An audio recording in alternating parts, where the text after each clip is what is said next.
Hello, this is David Mastio, California editor for the Center Square, and this is California in Focus. As always, I'm joined by Kenneth Schrupp, a California reporter for the Center Square. Today, we're talking about LA's freeway fire drama. What happened, Kenneth?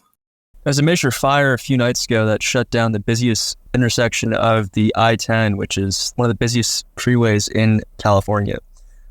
This fire was assumed to have been caused by either arson or an encampment. The investigation is still undergoing, and it is causing complete gridlock in one of the worst driving cities in the country. How many people are going to be affected, Kenneth?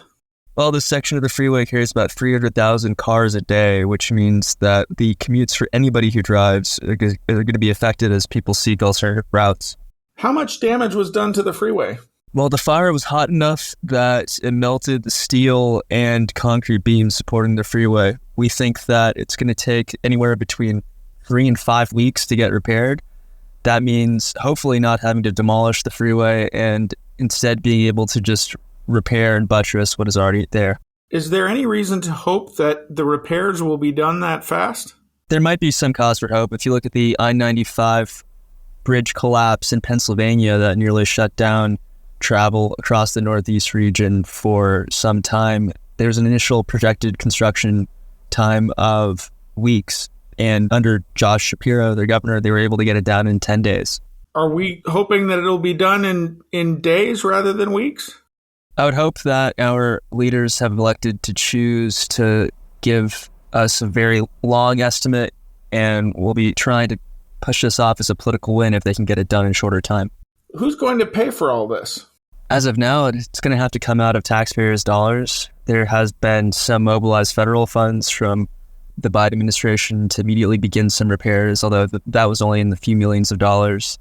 Obviously, city and state funding is going to be the vast majority of, it's going to have to mobilize a lot of the funding for this. Is that going to mean a tax increase? For something like this, absolutely not, but it might mean borrowing more money given the current state of California's fiscal deficit.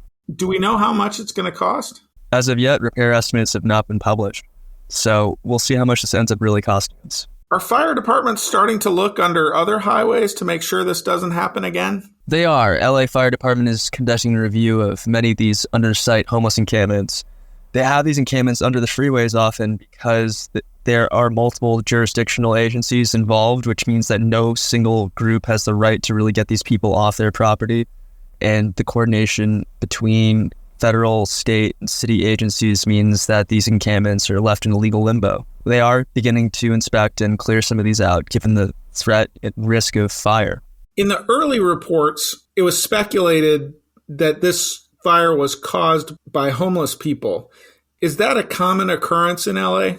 Well, let me back up a little bit here. First, it was speculated by many, yes, that as LA Fire Department first reported, the fire was reported to their department as a rubbish fire.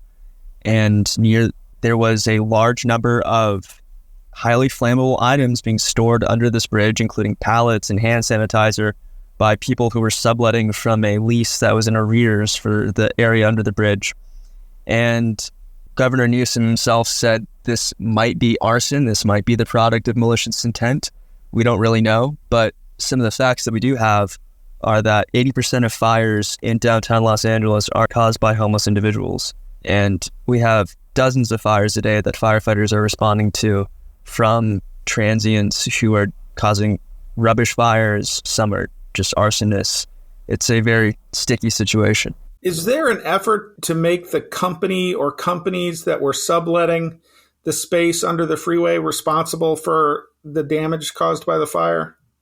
I think we'll see something like that happen, although, as has been noted, the business that was doing the leasing was in arrears. So there might not be any way to really get money out of that or at their owners if they're not in good financial standing. The other issue is that these subletters may not have had the wherewithal to know what was happening in the area around it. Is it really arson? That's their fault. We don't really know who's going to be responsible until this investigation is cleared. I'm David Mastio with the Center Square, and we've been talking with Kenneth Schrupp, California reporter for the Center Square. You can read his work at thecentersquare.com. Thank you for listening to California in Focus, and please subscribe to our podcast.